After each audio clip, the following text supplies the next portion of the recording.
Check those clocks. It is a time to think. And for Chris Tillman and Josh Holland, it is a time to manifest a podcast into existence. Boy.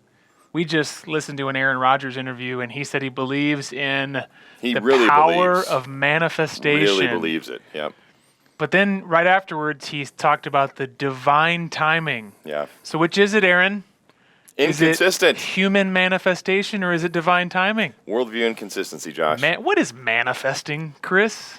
It is a stupid word that upper middle class white people use to feel as though their privileged status in society is owing to something other than themselves being privileged or working hard.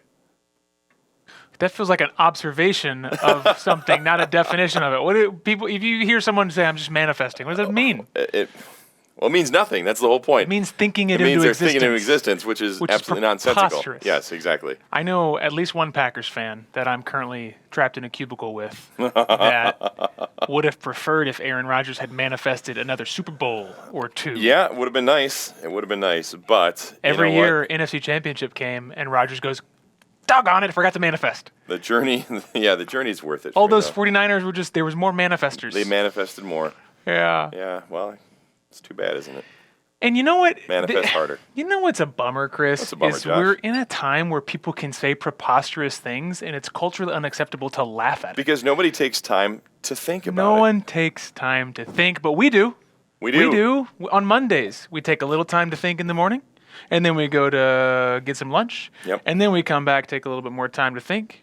And then we edit and put this out so that on a Tuesday, you can listen to us thinking and hopefully think a little bit with us. Absolutely. So A Time to Think is a podcast seeking to think carefully, think thoughtfully about issues in the culture and the church. Right now, we're in a series on relationships. So we have defined marriage in opposition to the culture's definition of marriage. Mm-hmm. We have then expounded on the ideas of picture, partnership, and procreation in the church in particular, for both married and then at the end of the last podcast for those who are single. And now we're kind of continuing this chain link of procreation. Yeah, so we ended with procreation, and I feel like I'm letting people down, Chris. Because at the end Manifest, Josh. Manifest it. At the end of our podcast, I paused us and I said, I got something spicy to say, but I can't say it now. And then we went to lunch and I forgot it. Yeah. So here's my hope. And maybe even a prayer. Over the next 40 minutes as we talk, I'm hoping the spicy thing comes back. Yeah. And if not... Let's call it indigestion, Josh. So we're talking procreation. I think where I want to get here, Chris, is not just... it's good to have kids, but what is our heart towards children once we do have them? Okay? Yep. So what is the heart of a father towards maybe we could do children as a whole, or father-son, or father-daughter? Mm-hmm. What is the heart of a mother? What is, what is the pursuit and the aim and the hopes of a young mother, a young father, or a father with teenage kids? An old mother, an old father, because I'm in the old father category now. I think there's a lot of people in our church that would be quite offended by you referring to yourself as elderly. Yeah, well, we're both elders. Chris. We're both elderly. You're as old as you've ever been. You're correct. You've never been older than you are right now. Yeah, same here. That's a good point. So when you say you're old, for you feel old. Yeah. But you're not elderly. Tell me about it. Okay. But you are old enough to have a slew of kids. Mm-hmm. You love kids. I'm not at Kevin DeYoung level, though. I have no authority to speak on parenting until I reach 9, 10, 15, 20 kids.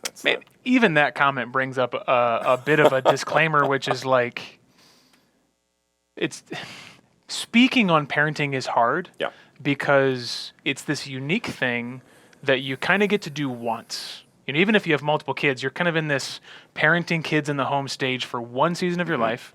It's not like a job where if you fail at it, you can go get a new job and start fresh.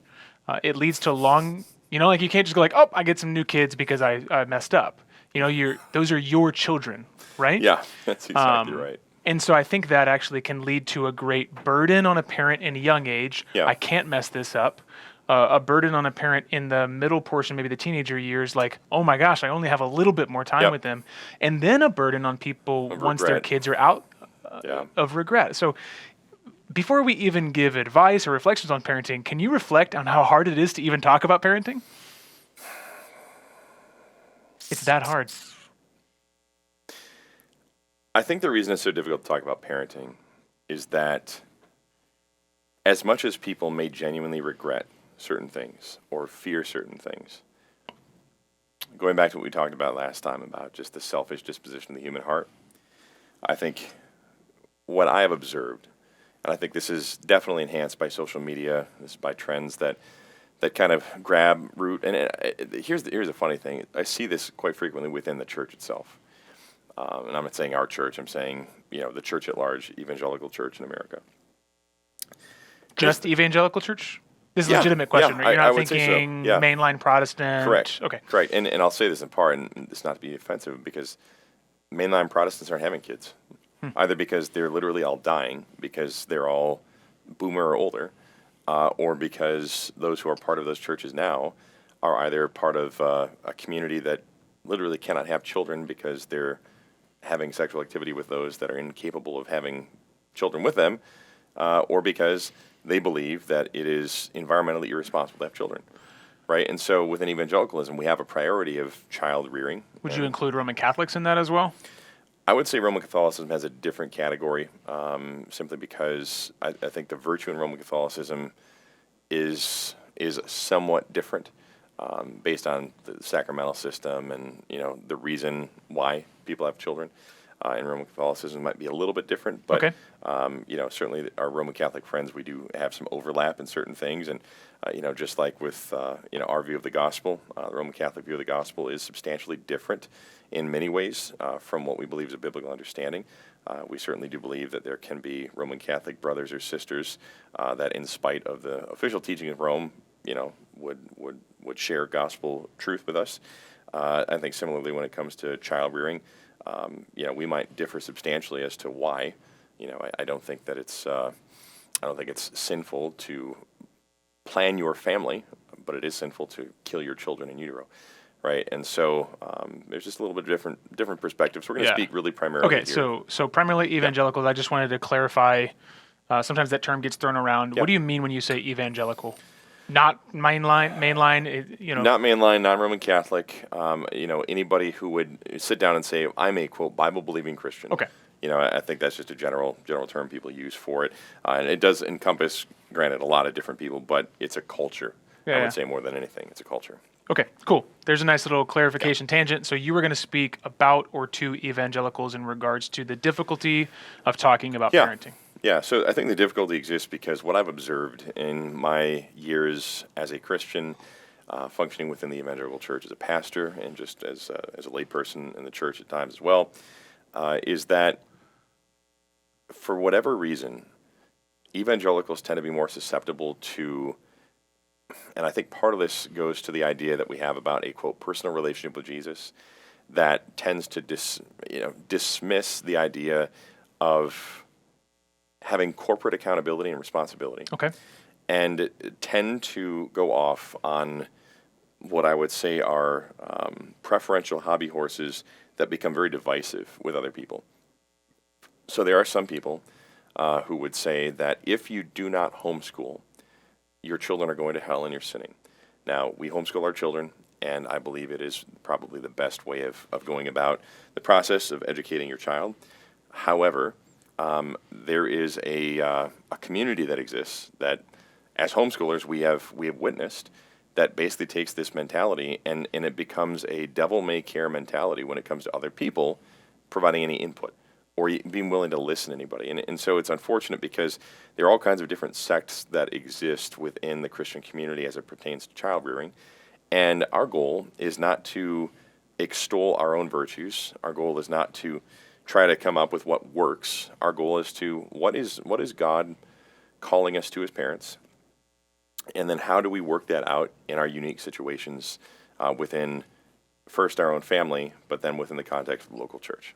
That's what we're interested in. So you essentially bring up a Romans 14 issue, that parenting can often be a Romans 14 issue where Paul is writing in a practical section of the letter. He's writing to people wondering what day of the week do we worship on, and what types of, can we eat meat that's sacrificed to idols? And sometimes we look at this and we go, how on earth does that apply to us? Well, one of the ways it applies is, what is a current conscience issue that is not do whatever you want, it's fine. Right. That's not what Paul is saying. Do whatever you want, it's fine. He does say, though, be convinced in your own mind, but not just individually, not just whatever you think is right. Yeah. Be convinced in your own mind what is honorable and gratitude giving to the Lord to whom you belong. Yeah.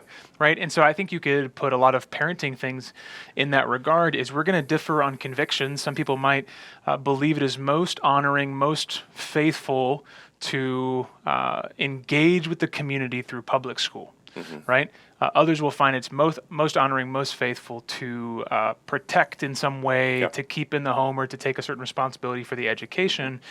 Both people have to be making those decisions primarily in terms of honoring the Lord, right? Not in terms of self-righteousness, Right. not in terms of fear, it's what is the most honoring thing to the Lord to whom I belong? Yeah. And I think that gives us a context, Chris, for how someone like you could say, hey, I'm fully convinced in my own mind the best thing to do here is homeschooling. Yeah. And also I leave room for people that are fully convinced in their own mind that they're honoring the Lord in other ways. And sometimes we have a really hard time, especially if we feel deeply about what's good for our families or our children, we have a really hard time saying, and maybe that's not what's best for someone else's Right, family. Because we exactly. feel so deeply about it, right? Exactly. So that's one of the challenges in parenting is having Romans 14 as an example that there will be some things that you are fully convinced of in your own mind that are honoring to the Lord in your family that other people choose to do differently. I do think the shame and fear component is so... Pretty significant. I mean, as a parent, you are regularly thinking in terms of what if I mess this kid up? Right? Now, if you're thinking in those terms, then each time you do mess up, because you will, it can be crippling. Yeah. What if, my wife and I have conversations where it can feel the burden of, are we doing everything wrong? Right? So a tough weekend is not just, oh, it's a tough weekend. It's like, are we doing this wrong? And if you deeply desire to do things right, parenting is going to mess with you. If you deeply... So you should just not deeply desire to do things right, Josh. Is that what you're saying? Okay, into the podcast. Don't care. If you deeply desire others to see that you're successful, parenting is going to be hard for you. Right. If you deeply desire, if you deeply desire comfort, parenting is going to be hard. Yeah. And so there are these deep desires that we all have that that children kind of rub up against or refine, and they cause us to be shameful or frustrated or angry or desperate. This is never going to change, those types of things. And so engaging in any way, shape, or form on what's right to do or good to do in parenting can be really challenging. Yeah, absolutely. Given that, though, we still want to engage on what is good in What is parenting. I don't know what question to ask here. I want to ask just like a really open-ended question to mess with you, but Go for it. what is good in parenting? What is good? I've told you, man, what is good. So what is good in parenting? So I would say that, just by way of, personal remarks here, I think being a dad is probably the favorite thing I will ever do on this earth. And I say that because being a dad for a man, and I can't speak to being a mom, obviously, I would suspect that women You could have try, a but you similar, shouldn't. Yeah, exactly. Would have a similar reflection, though, for in different ways. But being a dad is I think a unique thing for a man to appreciate, because it's something that is, and we talked about last podcast, it's central to the mandate of humanity. I mean, it's central to humanity. This is why infertility can be such a hard thing for people to deal with, is because it's like, man, how am I going to fill the earth and subdue it? How am I going to be fruitful and multiply? And thankfully, God has given ways for that to happen within the life of the church and through adoption and different things like that. But when it comes to being a dad, I think what I have so appreciated is that you get to truly do a masculine task. There's a book we've gone through a couple times as a men's group in Stevens Point called The Masculine Mandate. And the whole idea in that book, Rick Phillips, pastor out in, was he North Carolina? I think he's in North Carolina. He's out in the southeast somewhere. And he talks about that there is, the cultivation and protection are two things crucial for a man to grow into and to realize about what it is to be a man. I'm guessing he's taken that from guard and keep. Yes, exactly. Genesis. Exactly. And so when he talks about these things, like what is it to be invested in somebody else's life? You have a responsibility as a man to be protective of that person. You have a responsibility that as a man to cultivate that person's well-being. Now, as a pastor, we get the privilege of doing that for a job. When it comes very specifically, explicitly investing in people in life of the church. But to be a dad for a man, as you have the ability and the opportunity and the calling to do so, you get to explore this reality daily, right? And so you think about your responsibility towards your child, and it boils down to the most fundamental masculine tasks. Like you can protect them, you can cultivate them. So I love being a dad because it's really, you strip away every kind of cultural trapping of masculinity, and there are so many. I mean, I don't fit some of those cultural trappings. I'm not a hunter. I don't drink beer, anything like that. Other things, I love working on cars and building stuff. So, I mean, different guys have different ways that, quote, cultural masculinity is expressed, but the basics of masculinity are expressed in your responsibility toward others, your relationship toward others, and your responsibility to cultivate and to protect, guard and to keep. That is what you are called to do. And as a dad, you get to do that. You get to do that. So I think, man, this is why it resonates with me as a man, as a Christian man, is because I get to do this. And this is part of who I am as a human being. And so I love it because this exists for me on a daily basis. Yeah, and a lot of what you just expressed is the heart of Proverbs 1-9. Yeah. The book of Proverbs is likely written primarily to train young men to be rulers. So it's primarily going to be for the ruling class, young men. The wisdom is applicable across male and female, but that's kind of the intent of the book. That's why you see, my son, hear my instruction. Listen to me, son. And the heart of Proverbs begins with 9 chapters on son. Yeah. Listen to me. Don't do stupid stuff, kid. I'm a father. Exactly. Here's the end of foolishness, and here's the end of wisdom. Yep. Here's the end of death and the end of life. My son, listen to what happens if you go around the wrong street corner knowing that Lady Folly is there. And so you can see this passion to guard and keep expressed in the Proverbs father-son relationship. My son, listen to my instructions. Take care to follow. I want to guard you from this. And so I think that's a beautiful thing. And we've talked in past episodes that some of the clearly defined things that men are to do have gone by the wayside in an industrialized culture where a lot of work is knowledge work. It's not manual. Right. Manual work, warrior culture, there's some clearly defined things men are going to do. Yeah. You're going to be a warrior, you're going to be protecting the village, you're going to be doing the physically more taxing things like lifting or tilling, all those different things. But as we industrialize and work becomes knowledge work that can be done across sexual differentiation pretty equally, you go, well, what does it even mean for me to provide anymore? What does it even mean for me to protect anymore? Well, the father to the son and the daughter is still a clear ways of providing and protecting, and that's not just physical provision and protection, it's also spiritual provision and protection. It's relational. And so you're that's really good. As a father, you are trying to give a relationship to your children where they will see what is good and true and beautiful, whether it's for a daughter to see what is a good and true and beautiful man, or a son to see what it is to be a good, true, beautiful, steady man. And so you're protecting them as you provide for them that relationship. Is that maybe where you were going with the relationship piece? I mean, I got a lot of things I can say, Josh. So why did you bring relationship as provision then, or protection? Because I think, there was I think this actually happened a couple years ago, but it was a video on Twitter that came across yesterday. Somebody just put it out there, and it was of this kid, a high school kid, who went into a school to attempt suicide.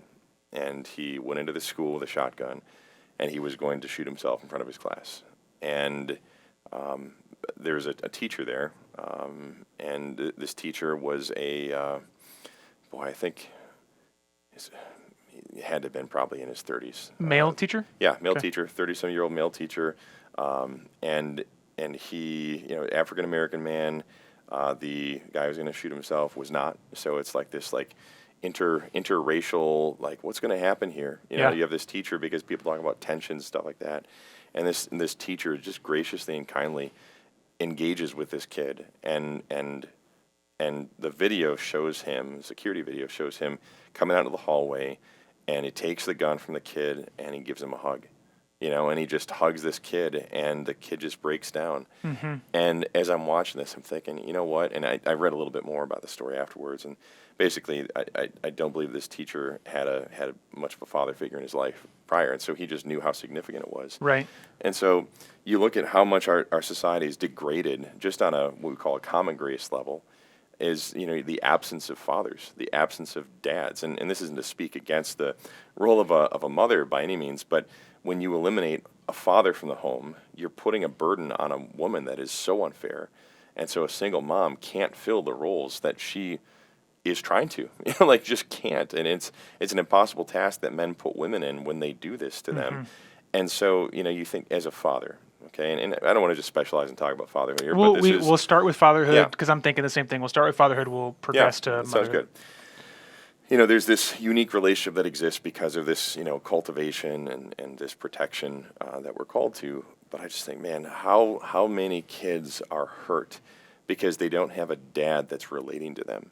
I'm so thankful growing up that I had a dad who, as a teacher, he was around for a few months every summer. I got to be with my dad all the time.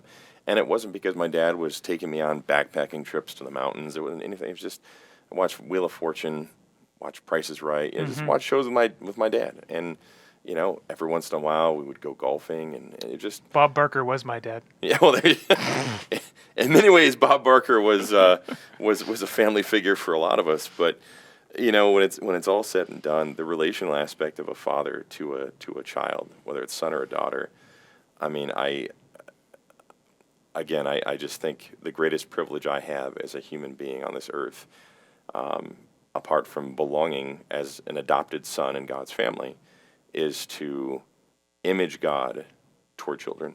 And it's a pretty serious task, and one that I love, because ultimately, we talked about the picture of marriage in the last episode. The picture of marriage is helpful, it's good, when we come to understand the gospel. But then you think, all right, once you're in the family of God, what is the picture that's used all the time? And it's Father. Mm-hmm. God is, that's what differentiates language from the Old Testament and the New Testament ultimately, is that you got these people, they've got no idea what they're doing, behaving like morons in the Old Testament, because they don't have the spirit of adoption as sons. And now we're morons, but with a father. Now we're morons with a father. But there is this, this unique difference between the coming of Christ, all right?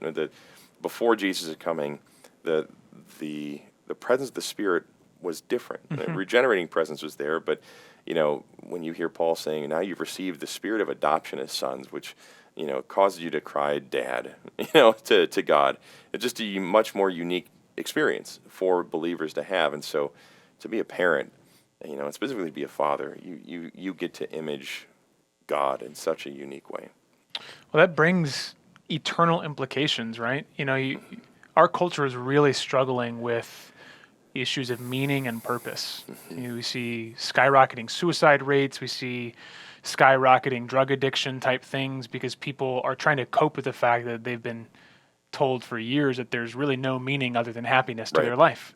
And when happiness is elusive, there is no meaning or purpose. Mm-hmm. And so I think you and I would agree, men latch on to purposes. Yep. For better or worse. Yeah. Without purposes, we can be really lazy. Yep. Without purpose, we can be really selfish. But when we see something purposeful to achieve or to push towards, that's why I think it's so fundamental to not just tell men what not to do. Yes. Most definitions of masculinity in modernity is what you shouldn't be or shouldn't do. Yeah. But there's absolutely no cultural positive vision for masculinity other than be an ally for femininity.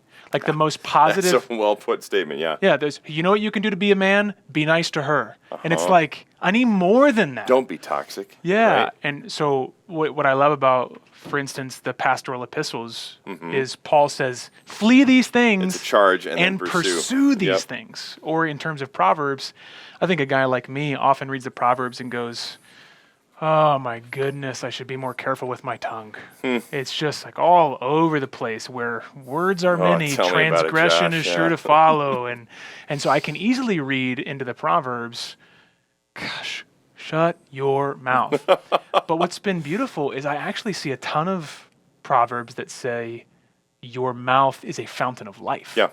And wow, that is purpose. Yep. It's purposeful for me. It's not just don't be a bonehead with your tongue. It's you as a man have a unique role to give life to your wife and son with your mouth. Yeah. So flee the stupidity and pursue the life. Yep. And I think that men respond to that idea that like there's a greater purpose. And so for you to say, men, in the daily toil of parenting, where your kids are gonna disrupt your comfort, they're gonna get in your way, all these different things, you have a chance to give them a picture of the Father in heaven which will last eternally. Yep. I mean, what a purpose is that? Or you have a chance, I think about the unique calls to fathers. Colossians, very interestingly, in its household codes, does not give a call to mothers. Yeah. Gives a call to slaves, a call to husbands, a call to wives, a call to children, and a call to fathers. I think it's very interesting. And similarly, in Ephesians, which is a very similar book, there's a call, fathers, do not provoke your children. There's the do not, but instruct them and nurture them in the Lord. And when we think about the role and the purpose that fathers can have, this word instruction is much, much more than can you get your kids to articulate that Jesus died and rose from the grave. Right. Instruction, it comes from this Hebrew word that has the idea of shooting an arrow in the right direction. And so when Paul says, instruct your kids, he's going back to the wisdom literature. And in the wisdom literature, the instruction is the way of the Lord, the path to life, the path to blessing, the path to flourishing. And so fathers are tasked with this unique role. Instruct your kids in the way to flourish under God's rule. And those have eternal consequences. There's just great purpose for a father to protect your children, like the father in Proverbs, from these things. Don't go, my son, don't go after these things. Right. Whether it's because I've gone after them and seen the problem, or because the scriptures say don't go after them, but also to push them towards like, my son, blessed is the man, blessed is the woman who trusts in God. Yeah. Blessed is the one who pursues and delights in God's word. Blessed is the one. Here's the instruction into blessedness.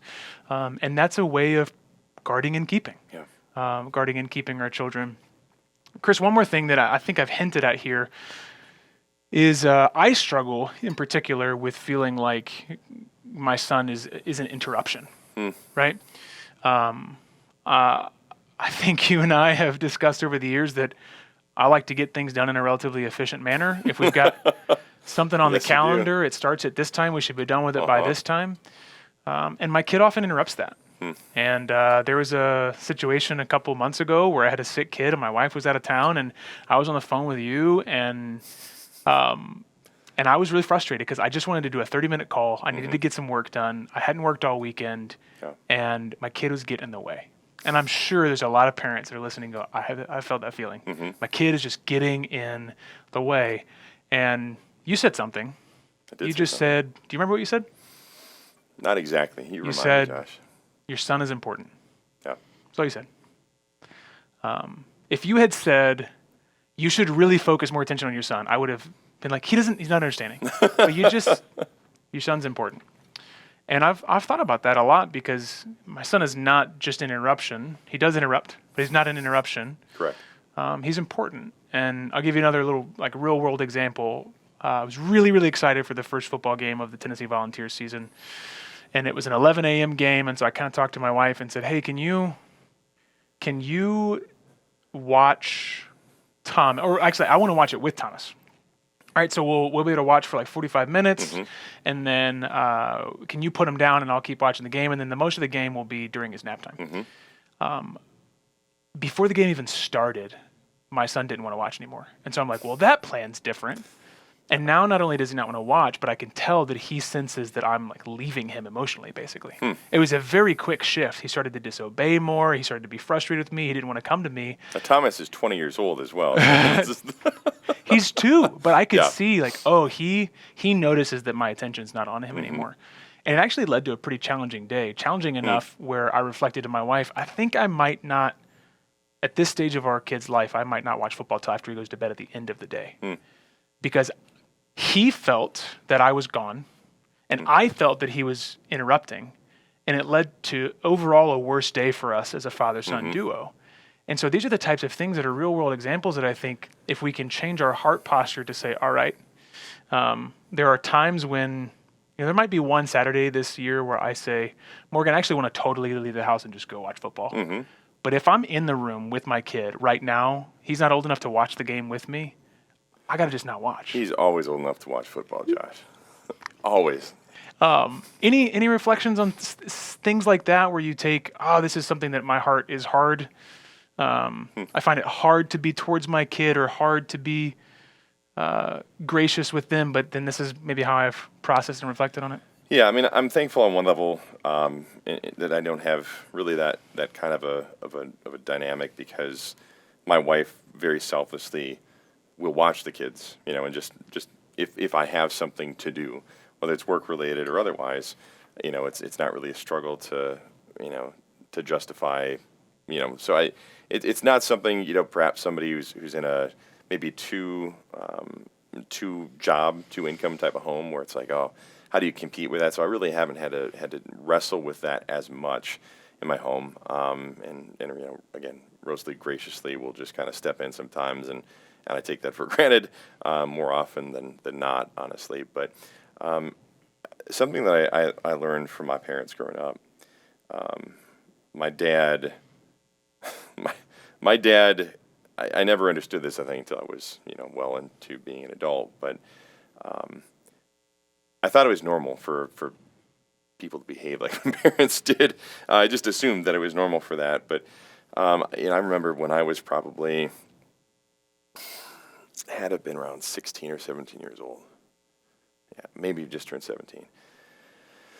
That my dad had to go down to Illinois, probably around 3.5 hours away, for some certification as a teacher to be teaching advanced placement classes in high school. And he went down there, and I'm not saying this to embarrass my dad because this is endearing to me, but he was only down there for a few days, maybe a week or something like that, tops.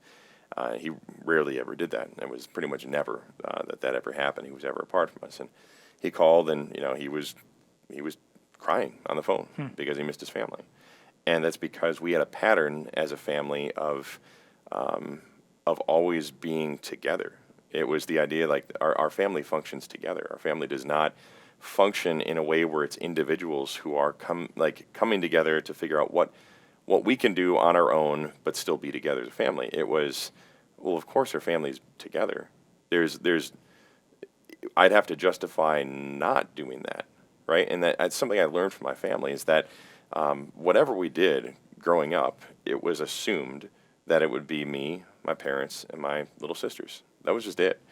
And so as a dad, I think what that is translated into for me is, first of all, thankful for my dad's very kind heart as a dad, but also just the assumption that I make in my mind is like, okay, well, if we do something as a family, we're doing something as a family. Because however old a child might be, they have the privilege of being a part of something, and you are a part of that with them. And so you integrate them, you involve them. And sometimes it means, yesterday we were watching the Packers, and Simeon was kind of being a goon. And so he was mouthing off about something like, sit down, son, here, watch the Packer game with me. It's just, okay, the assumption is Dad says we're going to do this, you're going to do it. This is going to happen. But it's also understood that this is because it's good for us. Because I want you to watch the Exactly. Packer. Yeah. Exactly. And it's not because I'm trying to, make life miserable. It's because this is good. It's good. It's good to do this. And so I think what I'd have to say to parents generally about that type of a thing is to say, like, your children are never a burden to you. They're part of you. And so you get to involve them with it. You get to watch games with them. You get to do things with them. And there are certainly things I'm still, I don't like doing that, it's having to twist my arm to actually do the activity itself. But man, the heart behind it for me is always like, well, yeah, why would my family not be a part of this? And it seems bizarre for me, the idea, because God makes families. He makes Your families. children are not a burden to you; they are a part of you. Yeah. It's profound, and it's hard to. There's so many things you can do, and I think that's one of the things we're victim to in a flexible culture. Is like we could move anywhere, we could do anything, we could change to any job, we could. There's so much flexibility that anything that hinders flexibility is seen as a Yes. burden. Yeah. Right? This could keep me from doing that. And so right now in a stage of life where I got to be home by 7:15 p.m. almost every day, unless I'm asking my bride to take the burden of the bedtime and all those different things. There's a lot of things that I'm hindered from. You know, I'm not going over to anyone's house to watch Monday Night Football tonight or anything like that. And we release podcasts on Tuesdays, so Monday Night Football last night. And it's easy to think that, and that's why I used the word interruption earlier. It's this child is keeping me from doing these things. But I think that that's such a good reframing, Chris, is that this child is a part of you. This child is entrusted to you. Right.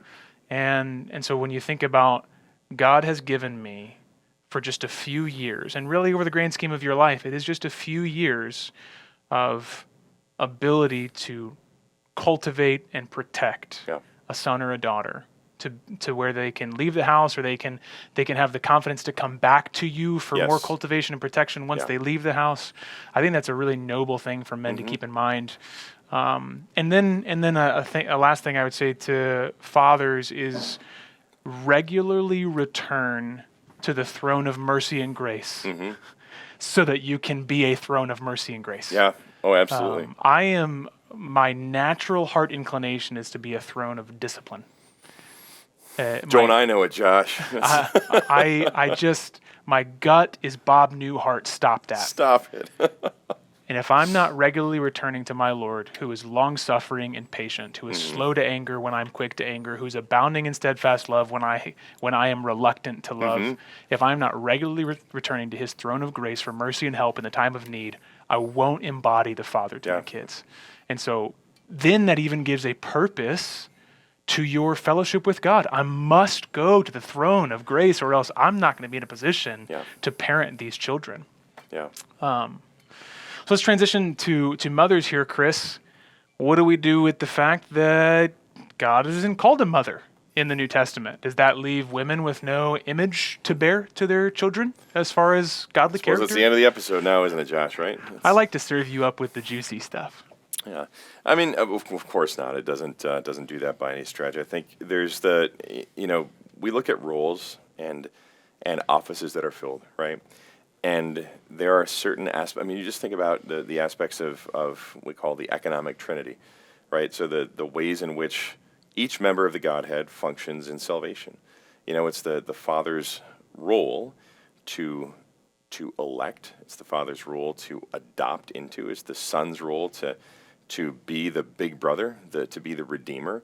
It's the Spirit's role to indwell and to lead and sanctify. I mean, these are different roles that each member of the Godhead serves. And so when it comes to parenting, there's nothing wrong with the fact there are different roles, even if those roles are not expressed in terms of, I would say similar to the way that a wife reflects the church to the church's relationship to Jesus. Well, is that a divine role? No, it's not a divine role, but it reflects something of the divine, reality of who is the church, who is Jesus. And so I think we go back to the creation mandate. God's command is for man and woman, because humanity is male and female. That's what it says. In the beginning, he created them male and female. And so the charge comes to men and women to be fruitful and multiply, fill the earth and subdue it. And that's what it's the call is there. The call is there to do it for men and women alike. And so, you think if there's a heart here to fill the earth and subdue it, and you think, okay, what is it then that women have the privilege of being a part of? All right, if men have the privilege of being a part of the cultivation and the protection of the family and the created order and so forth, what can women be a part of that reflects their unique role? And I think there's a nourishing aspect that men don't have. I don't mean to sound kind of creepy with this, but you always sound creepy. Thank you. I appreciate that. That's good. But men. Physical component to Yeah, nourishing. there is a physical component to it. Just the female body is made in a way that the male body is not. Yeah. And try as people might today to monkey around with things, you just can't do it. Like you can't substitute that. And so the female body exists just to show. You think like how does God take care of his people? He protects his people, but he also provides in ways that are not just like, well, here's $50. Sometimes a dad, that's all he can really afford to do if he's busy at work, that kind of thing. Here's $50. I can't spend time with you, and I got to go to work. You think a mom, typically speaking, is freed up to be at home with her children and say, hey, I'm gonna care for you. I'm gonna nourish you from the time you are in my tummy until the time you leave, and even afterwards. I call my mom to this day if I'm looking for care. It's not like I don't expect my dad to care for me, but man, sometimes I just want to hear my mom. I just want to hear my mom say something. It's going to be okay, son. I just want to hear that from my mom. Yeah. And so, women have this unique take then on reflecting God's care of his people, not because God is called a mother, because he is not, but because there are aspects of God's caring of his people that women uniquely image. Yeah, I think going along those lines, God is called the Father of all comfort, and so you might go, well, comfort is a fatherly thing. Sure. I don't naturally view myself or a lot of the men I'm around as the automatic comforters in the household. Yeah. That's not that men can't be comforting, and that's feel like this disclaimer you always have to have in modern society is we're not saying that general principles are always binding, Yes. but we are saying that just because you observe them generally does not mean they're cultural. Right? And so if you observe that, hey, 9 times out of 10, it seems to be that it's the mother whose heart goes out first, the mother who's more naturally compassionate, the mother who's more naturally given to a word of comfort rather than a word of teaching or instruction. Yes. I can sense in my heart that my first word might be, here's how you don't make that mistake again, but my wife's first word might be, are you okay? Yeah. Right? And so when you see that, you have comfort, counsel, maybe not counsel in as much as comfort, but comfort, compassion. I'm thinking about Jesus at the tomb with Lazarus and the weeping that he has, not because he's unable to fix the problem, but because he sees the sorrow over sin. Yeah. I find often that women are more naturally sympathetic, not because they've been trained to be, that they've been, as a child, their parents were like, this is what girls do. Right. Girls like pink and they're sympathetic. Right. That's not happening. It's just you can see the woman's heart drawn towards. And I would say that that's a clear representation of the Father's heart being drawn towards us in Christ. I think that's a beautiful way that women can image God, and a beautiful way for women to think about what their long-term eternal implications are, is how do I have my heart towards this child in a means of comfort and compassion that when they're in their 40s, they might still call me and say, hey, Mom, I'm not doing all right. Can you love me? Yeah. This is where, going into treacherous territory here, but any observations you have seen on maybe what could be challenging for mothers in terms of, we talked about what's challenging for men. Yeah.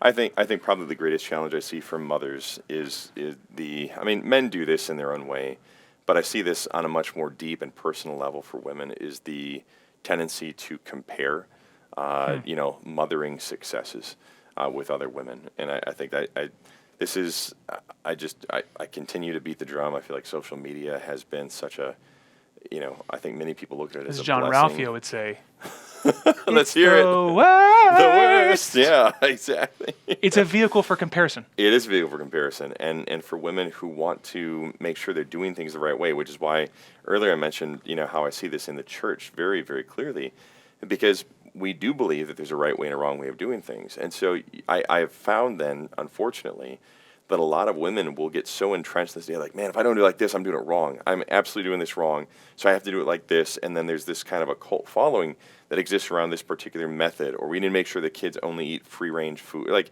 just stuff like that. It's like, oh, you are failing as a mother if you don't do this. And it's like, no, this is not the way that it is to be. You're focusing on such small things compared to what you could be actually looking at are significant major things. And so I think the biggest pitfall that I see when it comes to being a mom is the idea that somehow your relationship to your unique child needs to be reflective of preferences and cultural values that really have no bearing on that child, himself or herself. That you don't actually have to give a diet. Like, I mean, a lot of parents, I've said this, I guess it's kind of true at this point, but when you first have children, the first one child, first child you have, second child you have, you're thinking, man, you know what I'm never going to do? I'm never going to give my kids McDonald's. I'm never going to give them McDonald's because it's so unhealthy for them. So unhealthy. And you know what? If they have a Happy Meal at McDonald's, I know I'm failing as a parent because I know, because my husband and I, or my wife and I, we have adopted an organic only gluten-free lifestyle. This is what we've done, and we know it's the healthiest thing in the world. And you know what? You get 5 years into parenting, you've had 2, maybe 3 kids, and you realize it's not sustainable. It's because this is a preference issue. It's not sinful to give your kid McDonald's. Now, you force feed 8 hamburgers at a time your child, well, that's sinful altogether. Well, I think the issue of parenting, which, maybe in men, it would be more prone to, like, if I lash out in anger one time, I have become a failure.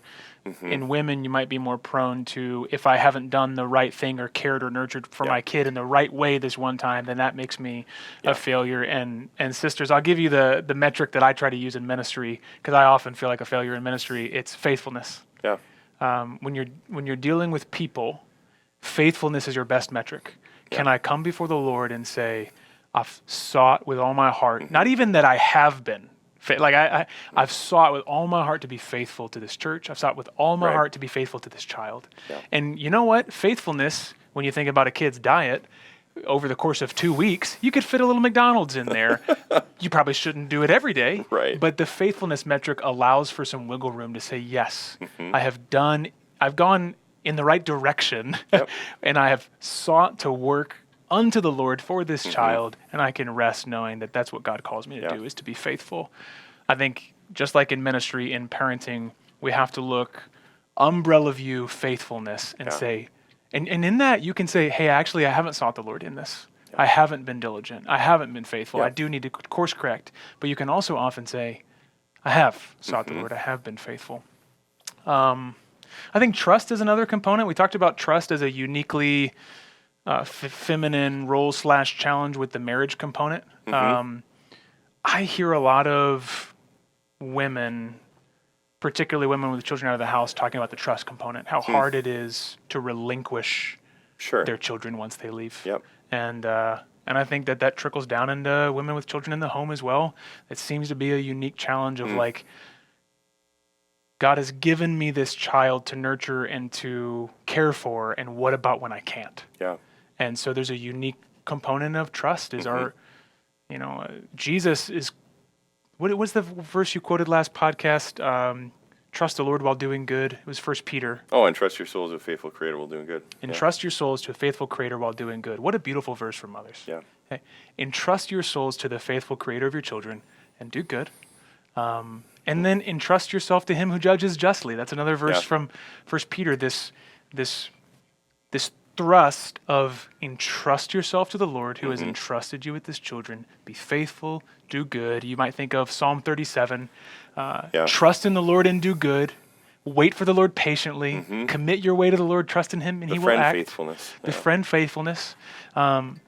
If you're a young mom who's more prone to reading internet blogs about how to be a good mom than reading the scriptures, I would encourage you that committing your way to the Lord and trusting in Him that He will act, read the scriptures.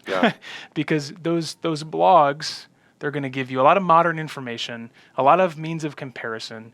But God has given us, particularly in the wisdom literature, things like Proverbs and Ecclesiastes and the Psalms, has given us wisdom in how to parent. And oftentimes I think some of our being tossed around can come from seeking sources of wisdom outside of the Bible because we think the Bible is insufficient for parenting. And that cuts both ways. Fathers, when you're looking on what do I teach my kid to protect them, look to the scriptures. Mothers, when you're looking at what do I teach my kids or how do I know if I'm being faithful, look to the scriptures. And they give us a steady foundation of what it means to commit ourselves to the Lord, what it means to trust in Him and know that He will act. Amen. I guess that's it. Yeah, no more time to think. Yeah. We have time to go to a staff meeting now. We in do. fact. Well, thanks for taking some time to think. We hope that this was fruitful conversation. We hope that there was some maybe ways to challenge some thinking, some encouragements on different ways of thinking. All in all, I would sum up the parenting podcast in Read the Psalm Bible. 127. Well, the Bible, Psalm 127. Yeah. Children are a heritage from the Lord. Yeah. Lord, may you help us view children as not a burden, but as a part of us, as a unique chance for us to engage in the cultural mandate of guarding and keeping, of comforting and nurturing, of nourishing and cherishing, all these beautiful things. And Lord, may you help us see your grace and your mercy and your steadfastness and your heart towards us all the more as we engage with our hearts towards our children. Amen. Thanks for taking some time to think.